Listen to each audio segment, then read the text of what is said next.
Man har købt et stort område af Holmen med alle de gamle historiske forsvarsejendomme, som man har brugt de sidste 5 år på at få totalt renoveret og få gjort til noget, der kan bruges til moderne kontorer og showroom.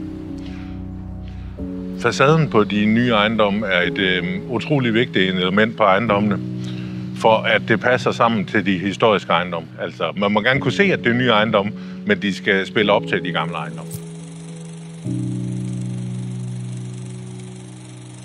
Vi kunne ikke bare tage en hyldevare. Vi blev nødt til at lave en proces omkring affotografere facaderne herude, og så i samarbejde med et af vores teglværker at få lavet en tegl, der ramte det rigtige farvespil herude. Bygherren havde et ønske omkring at finde en æstetisk løsning, der både passede til de rammer, der var herude, og til de historiske omgivelser, som vi befinder os i. Samtidig med, at det også var vigtigt for dem at have et systemløsning, som kunne både leve op til de brand- og statikkrav, der var, og en hurtig montage. I forhold til den tekniske del har vi leveret det komplette bagsystem, som består af den bagvedliggende del fra bagmur ud, et montagesystem, som skærmteglen hænger på.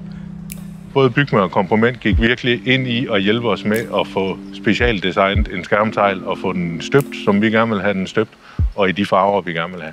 Og der blev jo brugt lang tid på selve tegnen, altså hvor grove skulle de være, hvor håndstrøgene skulle de være, og at farverne passer sammen til de gamle ejendomme. Vi har lavet en håndlavet tegl, så alle tegl er lavet på traditionel vis med en træform. Alle tegl har set 2 hænder, og det giver en tegl mere rustikt udtryk og et helt særligt farvespil. Komponents facadestømmer er designet til adskillelse, og det betyder, at de efter endt levetid kan skilles ad i rene fraktioner og genanvendes på andre byggerier.